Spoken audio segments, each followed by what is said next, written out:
ఇప్పుడు మత ప్రచారమా లేకపోతే బూతులా? ఇప్పుడు ఆ బుక్ ఉంది, బైబిల్. మనం ఎందుకు మాట్లాడాలా?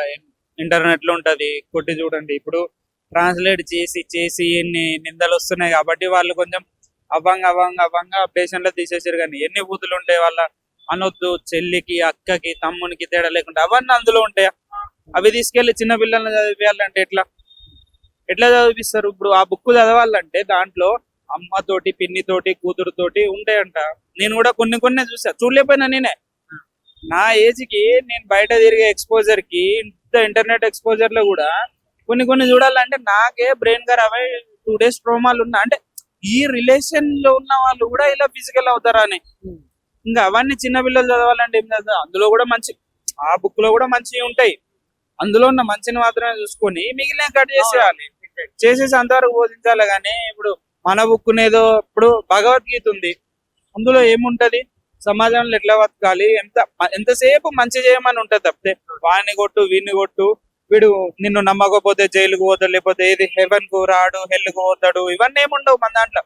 నువ్వు పక్కోడికి మంచి చేయి, నువ్వు ఎట్లున్నా స్వర్గానికి పోతావు అని నేనున్నా. దేవుడు అనేటోడు ఏం సాడిస్ట్ కాదు. ఫస్ట్ ఆఫ్ ఆల్ నన్ను నమ్ముకుంటేనే, నా కాడికి వస్తేనే నిన్ను నేను తీసుకుపోతా, అట్లా ఏ దేవుడు కూడా అనుకోడు. దేవుడు అనేటోడు ఏమంటాడంటే పక్కోనికి నువ్వు మంచి చేయి, నువ్వు పక్క స్వర్గానికి వస్తావు. మనదంతా కర్మ సిద్ధాంతం. నువ్వేం చేస్తావు అది నీకు తిరిగి వస్తుంది. అంతేగాని నేను వచ్చి నిన్ను నమ్ముకుంటేనే పోతా. ఇప్పుడు అంతెందుకు వాళ్ళ క్రిస్టియన్లు మనొద్దు. అంత మంచి పనులు చేసి ఇప్పుడు ఆయన ఆస్తి మొత్తాన్ని ట్రస్ట్ లకు రాసి ఇచ్చేసిన రతన్ టాటా స్వర్గానికి పోకుండా నరకానికి పోతారని చెప్పారు వీళ్ళు. ఇంకా ఏం నమ్ముతాం మనం? వాళ్ళ వాళ్ళ వాళ్ళు ఇప్పుడు ఫస్ట్ నుంచి ఉంటారు. నాకు క్యాథలిక్స్ ఉంటారు, వాళ్ళంటే మంచి ఇంప్రెషన్ నాకు. వాళ్ళు ఎవరిని కూడా ఏమన్నారు, ఫస్ట్ నుంచి క్రిస్టియానిటీని ఫాలో అయ్యారు, అయిపోతుంది. ఈ మధ్యలో వస్తారు కన్వర్టర్ కాదు, మధ్యలో ఒక రైస్ బ్యాగ్ కి, ఒక కేజీ బియ్యానికి కన్వర్ట్ అయిపోతారు.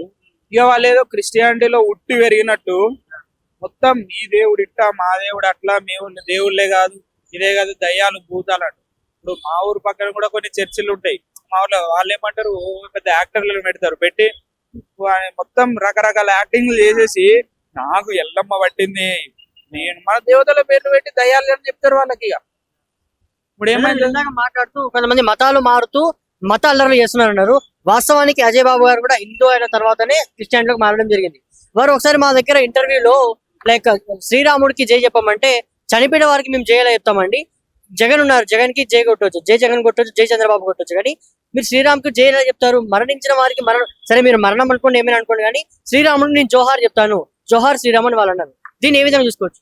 ఫస్ట్ ఆఫ్ ఆల్ అజయ్ బాబా అనేటోడు, వాడికి హిందూ ధర్మం మీద ఉండి, జ్ఞానం ఉండి, ఇప్పుడు అజయ్ బాబా అనేటోడు రామాయణం బుక్ మొత్తం చదివి, రామాయణంలో ఏమైందని, ఇప్పుడు శ్రీరాముడు ఆయన ఉన్నాడు అని నమ్మిండు అనుకో, ఆయన జల సమాధి అయ్యారు, చనిపోలేదు.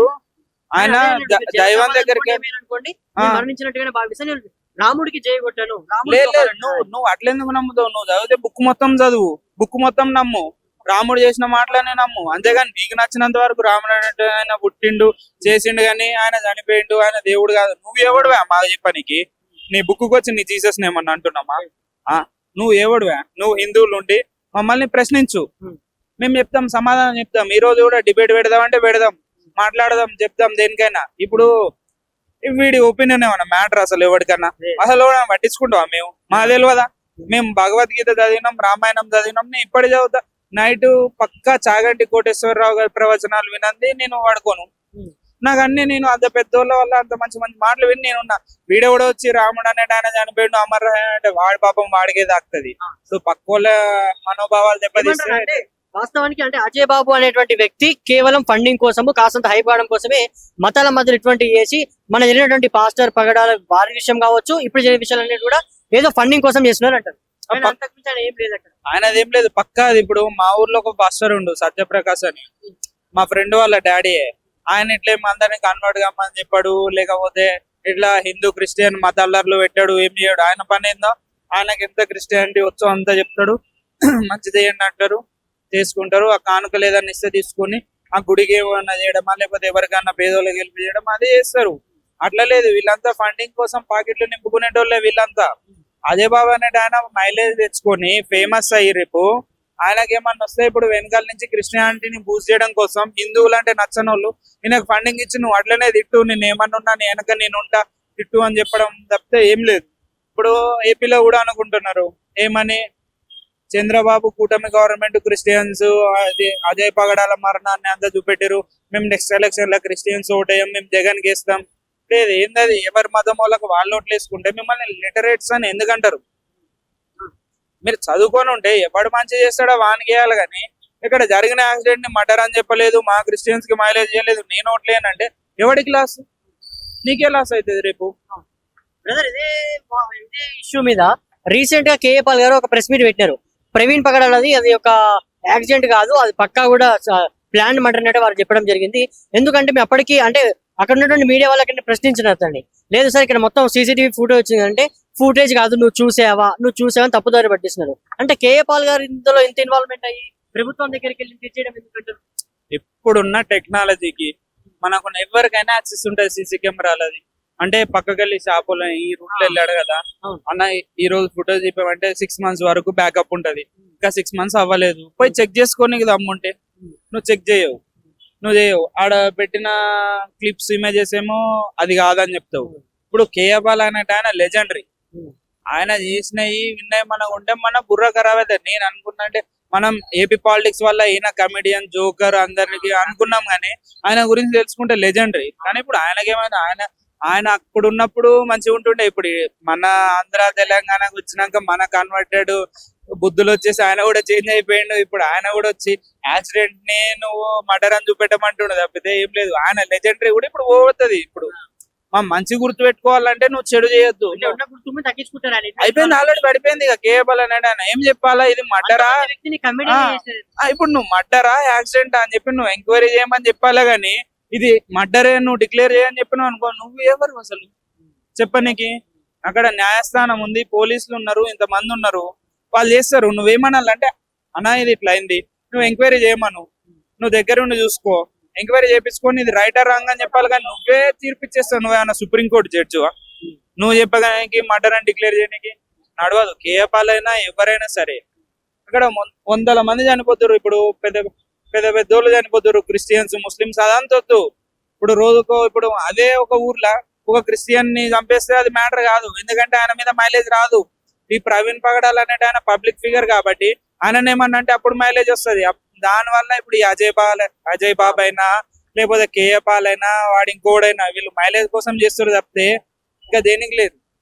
ఏమంటున్నా ఫైనల్ గా రాష్ట్రంలో కానీ కేంద్రంలో ఎక్కడ చూసినా కూడా ఈ మతాలను తగ్గించాలన్నా కూడా ఆ ముందుకు అందరూ కలిసిమెలిసి ఉండాలంటే ఎటువంటి నిర్ణయాలతో అన్ని ఆ మతాల వారు ముందుకెళ్తే బాగుంటుందని అంటే ఇక ఇది ఇంత పెద్ద గవర్నమెంట్ కి అంత పెద్ద ఇచ్చే సలహాలు ఇచ్చేటోడిని అయితే నేను కాదన్నా. కాకపోతే నా ఐడియాలజీ నేను నమ్మేదాన్ని బట్టి అంటే, నీ మతం జోలికి నేను రాను, నా మతం జోలికి నువ్వు రాకు, నువ్వు నేను బాయ్ బాయ్ అనుకొని ఉందాం. ఇప్పుడు కన్వర్జన్ అనేది బిల్లు ఇప్పుడు తెస్తా అంటారు కదా, కన్వర్ట్ చేయకుండా అది బంద్ పెట్టాలి. ఇప్పుడు కన్వర్షన్ అనేది జరగవద్దు. ఇప్పుడు నీకు నిజంగా నచ్చలేదు, నిన్ను ఎవ్వడు ఫోర్స్ చేయలేదు, నీకేదో బైబుల్ చదివినావు, నీ క్రిస్టియానిటీలోకి వెళ్ళాలని ఉంది, నువ్వు వెళ్ళు, నిన్ను ఆపేదేవాడు? వెళ్ళి నీ దాన్ని నువ్వు చేసుకో, ప్రాక్టీస్ చేసుకో. నువ్వు సర్టిఫికెట్లను మార్చుకోవాలి. మళ్ళీ నువ్వు ఇక్కడ దళితుడు అని ఉంటావు, ఎస్సీ అని ఉంటావు, ఇక్కడ రిజర్వేషన్ అంతా మింగుతావు, ఆడికి పోయి ఏమో నువ్వు హిందూ దేవులు లేరు ఇది లేదా మా మీద నిప్పులు రక్తం అంతా కక్కుతావు. అది అవసరం లేదు, నువ్వు వెళ్ళు, నువ్వు ప్రాక్టీస్ చేసుకో. కానీ ఇప్పుడు రోడ్ల మీద తిరిగి ఏసొక్కడే దేవుడు, మిగిలిన వాళ్ళు దేవుళ్ళు కాదు ఇవన్నీ చేసేటోళ్ళు, మత మార్పులు చేసేటోళ్ళు అని ఇప్పటికైనా హిందువులు మేల్కొని ఊర్లోకి వస్తే మాత్రం రాళ్ళు ఇచ్చుకొని కొట్టినా తప్పలేదని నేను చెప్తున్నా. ఎందుకంటే నువ్వు పోయి కన్వర్ట్ చేయాల్సిన అవసరం లేదు, వాడికి నచ్చితే వాడు వస్తాడు, నేను వచ్చి చేస్తున్నానా. కాకపోతే ఇప్పుడు ఇస్కాన్ వాళ్ళు ఏం చేస్తారంటే కొంచెం బుక్స్ డిస్ట్రిబ్యూట్ చేయడం అని చేస్తారు, నువ్వు కూడా చేయి, బుక్స్ డిస్ట్రిబ్యూట్ చేయి, ఏం చేసుకుంటావో చేసుకో, అంతవరకే. తప్పితే ఇక్కడ పోయి ఊర్లలోకి వచ్చి ఊరు తిరిగి ఏసొక్కడే దేవుడు ఇంట్లో. ఇప్పుడు వాళ్ళ నిజంగా అంటే ఇప్పుడు అవుట్ ఆఫ్ ద టాపిక్ పోతుంది, కానీ ఒకటి చెప్తాను, నాకు తెలిసిన లైవ్ ఎగ్జాంపుల్ ఏంటంటే, ఇప్పుడు ఫస్ట్ ఒక పేద స్లమ్ ఏరియాని తీసుకుంటారు వాళ్ళు, తీసుకొని వెళ్ళి ఫస్ట్ వెళ్తారు, బాగున్నారా ఇంట్లో అందరు బాగున్నారా ఏంటి అని కుశల ప్రశ్నలు వేస్తారు. చూస్తారు అక్కడ మన శివుడిది, పార్వతిది, కృష్ణుంది, అక్కడ ఫోటోలు ఉంటాయి. ఇవన్నీ ఎందుకు? వాళ్ళందరూ నిజంగా దేవుళ్ళు అయితే నువ్వు ఈ స్లమ్ములు ఎందుకుంటావు? వాళ్ళు నిన్ను కాపాడారు కదా అంటారు, అవన్నీ తీసే అంటారు. సరే ఇక అనుకుని వాళ్ళు వద్దొద్దు అనుకుంటేనే ఏదో పెద్ద ఆయన సారు, మరి వాళ్ళు టిప్ టాప్ గా షూ ఇవన్నీ వేసుకొని వాళ్ళు ఏదైనా పైసలు ఇస్తారా మమ్మల్ని ఆదుకుంటారని వాళ్ళు వింటారు, మంచిగా పోతారు, ఒక 100 రూపాయలు చేతిలో పెట్టి వెళ్తారు. మళ్ళా ఒక 1 వీక్ తర్వాత మళ్ళీ పోతారు, మళ్ళీ పోయి వాళ్ళకి ఒక రైస్ బ్యాగ్, ఒక ఇంట్లో కిరాణా సామాన్లు ఇస్తారు. ఇవ్వనగానే అయిపోతుంది. ఇక తర్వాత ఏమంటారు అంటే వాళ్ళ మర్యాద మాట్లాడతారు. ఇంత మర్యాద అంటే గారు గారు అని చెప్పి మాట్లాడి వాళ్ళని ఇదంతా కాదు, ఒక 10,000 ఇచ్చి వెళ్ళిపోతారు. ఇచ్చి వెళ్ళిపోయి మళ్ళా వాళ్ళకి ఇంట్లో ఇక తర్వాత ఒక జీసస్ బొమ్మిస్తారు. అంటే ఆలోచన లేని వారికి మతం మార్పిడి చేస్తున్నారు. ఇప్పుడు అంటే డైరెక్ట్ నువ్వు కన్వర్ట్ అవ్వమని చెప్పారు వాళ్ళు. Indirect గా ఇప్పుడు వీళ్ళు హెల్ప్ చేసుకుంటూ కన్వర్ట్ చేస్తారు. కన్వర్ట్ చేసి ఏమైతుంది అంటే ఇప్పుడు తర్వాత వాళ్ళని మెల్లగా ఇప్పుడు ఇన్ని రోజులు వాళ్ళ ఇంటికి వేరు కదా, వాళ్ళని చర్చికి తీసుకోవడానికి ట్రై చేస్తారు. ఇప్పుడు చర్చికి పోతారా వీళ్ళు? ఫస్ట్ లో పోయినప్పుడు మర్యాద ఇస్తారు, అందరిని ఉంటారు, అంత మంచిగానే ఉంటది, అయిపోతది. అయిపోయినాక ఏమంటారు అంటే ఒక డబ్బా పెడతారు ఆడ, కానుకలు పెట్టి నువ్వు సంపాదించిన దాంట్లో 10% మళ్ళీ వేయాలంటారు. అరే అట్లా కాదురా బాయ్, ఇప్పుడు నువ్వు తిరగంగా మిగిలింది వేయొద్దు, నువ్వు తిన్నా తినకున్నా నువ్వు అందులో వేయాల్సిందే. ఇప్పుడు ఈ నెలలో వానికి హాస్పిటల్లో పడాల్సి వస్తుంది, వానికి ఏదో రోగం వస్తుంది, చెప్పి వస్తుంది, యాక్సిడెంట్ అవుతుంది, తెలిసి వస్తుందా? లేదు. నువ్వు 100 రూపాయలు వచ్చినట్టు 10 రూపాయలు అలా వేయాలి. అదే 10 రూపాయలు వాడి దగ్గర ఉండి వాడిని ఎలాగట్లా మిగిలితే వాడికి దేవుడికి ఇవ్వాలనిపిస్తే ఇస్తే అయిపోతుంది కదా. అట్లా చేయరు. ఇప్పుడు ఫస్ట్ వాడికి 10,000 ఇచ్చి తర్వాత వాడిని పిండుడు జ్యూస్ తీసుడు స్టార్ట్ చేస్తారు. ఇట్లా ఉంటది వాళ్ళది కన్వర్షన్. ఇప్పుడు అందరు నేను అన్నాను కానీ కొందరు కాదు, మెజారిటీ అట్లానే ఉన్నారు. ఎక్కడో ఉన్నారు మంచోళ్ళు ఉన్నారు, ఎందుకు మా ఊర్లోనే ఉన్నారు నేను చూసిన, కానీ మిగతా మొత్తం చేంజ్ ఉందన్న.